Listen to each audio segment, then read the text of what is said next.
Time now for sports on 104.7 The Cave. Here's Ned Reynolds. Mike the intern, Ned Reynolds in the studio on a Tuesday morning as we sit here. Travis Kelce is now one of the highest paid tight ends in the league, and he is definitely due that money. I think you can say he is the highest paid. He's $17.5 million a year for the next 2 years, and that's pretty good. Come on. The guy's a four-time All-Pro. He's worth that. He's, in a sense, along with Patrick Mahomes, he's kind of the symbol of the two-time Super Bowl champs. And, the guy's doing it all. He has been very, very good at QB. It's part of the Chiefs' legacy, for heaven's sake. So, yeah, I think that's a very deserving reward for him, and more power to him. I think he'll do well. You think at this point he's surpassed Tony? Probably in popularity, yes, because Kansas City's a better team than when Tony Gonzalez played. Gonzalez is pretty doggone good. John Mackey was very good with the Baltimore Colts.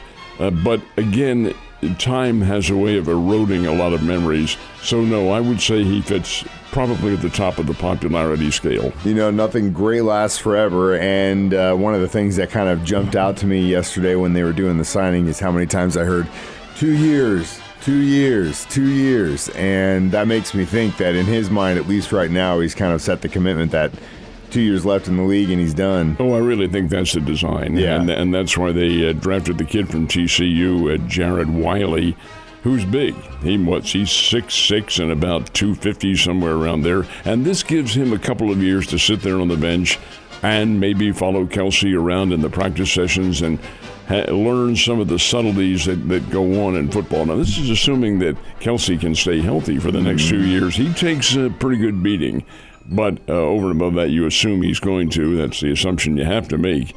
And I think this will probably benefit everybody. First of all, his bank account, not that he needs any help in that, but Kelce gets the opportunity now to teach his replacement, who you assume Wiley will be, and teach him all those skills. And they are really infinite skills as far as what Kelce can do. There are no other tight ends who can really get free the way he does. Now, part of that's because Mahomes is so clever and has a great core of receivers. But over and above all that, Kelce's good at running his patterns, good at fending off any kind of defenders, and a good pass blocker. And he doesn't quit either, that's a lot of the success, is he keeps trying to find ways to get open for his quarterback, which is great. So, Travis, if you're listening, you've got 2 years to train the next man. Don't screw this up. Leave your legacy, buddy. It'll be interesting to see, but yes. Speaking of interesting to see, obviously there's still a little bit of business when it comes to where the Chiefs will be playing and the Royals, and now the state of Kansas is saying, hey guys, grass is greener, baby. You know, Mike, they've always been looming in the background. Oh, yeah, for sure. And kind of like that little puppy dog gnawing at your heels. Hey, we're here. Well, now they have that opportunity. And the Kansas legislature has made a big deal out of wanting the Chiefs and the Royals. And what they've done is prepared a bill that uses what are called star bonds. Now, what are star bonds? Well, that doesn't involve the public money at all. And that certainly rings very true with the folks in Kansas, as it would in Kansas City. It turned it down because of what the public was going to have to pay. Star bonds are a way of mortgaging your future for the present. That's what they do. It's buying future time and making it happen in the present. Well, you're gambling. It's a bit of a gamble, but that's what the state of Kansas has. That's the bill that they're going to put before the Kansas legislature. I believe it'll be approved, and then we'll see from where on the negotiations go as far as the Chiefs and the Royals. If the Royals are even in Kansas City, I think there's a chance they move that franchise. I'm going to put my aluminum hat on for a second. Maybe this is the plan the whole time. The whole push to stay in Jackson County was kind of meh, and then all of a sudden here comes Kansas saying, all right, guess what we got? But then no one's a bad guy because they could say, well, we tried. You guys didn't want us.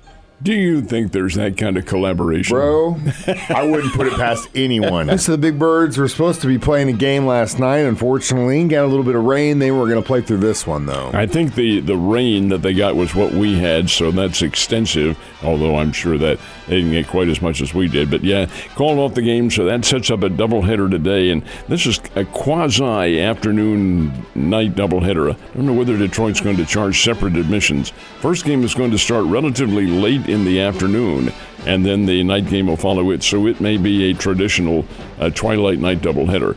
That remains to be seen. Whatever it is, 2 games for the Cardinals and the Detroit Tigers at Comerica Park. Then the Tulsa Drillers and the Springfield Cardinals get it on and down in Tulsa at One Oak Park. And this is interesting because the Springfield Cardinals are in a bit of a losing streak now. They've dropped 4 in a row, and that hasn't happened this year. They're now 14-6. And their once commanding lead has begun to dwindle a little bit. Of course, the first half of the season still has a long, long way to go. So interesting things can happen. But I still think this is a pretty good Springfield Cardinals team, and eventually they'll snap out of it. You know, the Royals had a great start to the season. They're starting to kind of flatten out a little bit. How are they doing in Canada right now? Well, they lost the first game to Toronto, and they had big success against Toronto and Kansas City last week. But the Blue Jays come back and win last night 6-5. The Royals had their chances in this game, couldn't quite put it away. Kansas City's still a good team, Mike. They're over 500, and I think they're going to continue to play well. Maybe not as a contender, although that remains to be seen. The Cleveland Guardians are pretty good in the American League Central Division. But playing the Eastern teams the way they are right now, and everybody plays everybody else in Big League Baseball, there are so many variables that can happen during the season. I still think Kansas City's pretty good, although they did lose last night 6-5. Last but not least, we still have some playoffs going on in basketball. Celtics remain dominant in Miami, and it looks like the Nuggets are going back to the dance again, or getting closer to it. Well, they're in the second round now. The Nuggets beat the Los Angeles Lakers last night and knocked them out, knocked the Lakers out of it 4-1. This was not a rout by any stretch of the imagination. It took a shot from Jamal Murray, the one-time Kentucky All-America. He jumped one in from about 6 feet out, and it gave the Nuggets a 2-point win, 108-106. But still, the Nuggets win the series by a 4-1 margin. Lakers have some thinking to do about their team. They're getting older. You have LeBron James, who's getting very close to 40, although he's going to play on the Olympic team. Still a good player. Have some other considerations to make before this is all over. Anyway, Denver does get the win, and they are on to the second round. They are the defending NBA champions. The Boston Celtics haven't clinched it yet, but they're up 3-1 over the Miami Heat. The Oklahoma City Thunder, who many think are the sleeper in the NBA playoffs, they wiped out the New Orleans Pelicans, so the Thunder is into the second round. So more games to go, more games coming up tonight. But those three, actually the Nuggets and the Thunder, in pretty doggone good shape, and really so are the Boston Celtics. And in the National Hockey League, the Florida Panthers knocked out the Tampa Bay Lightning in the All-Florida first round, and the Dallas Stars defeated the Las Vegas Golden Knights out in Las Vegas, so the Stars now in pretty good shape. Yeah, it's a 2-2 series, and that one is one to watch for sure. Ned, you have a wonderful Tuesday. I'll see you tomorrow.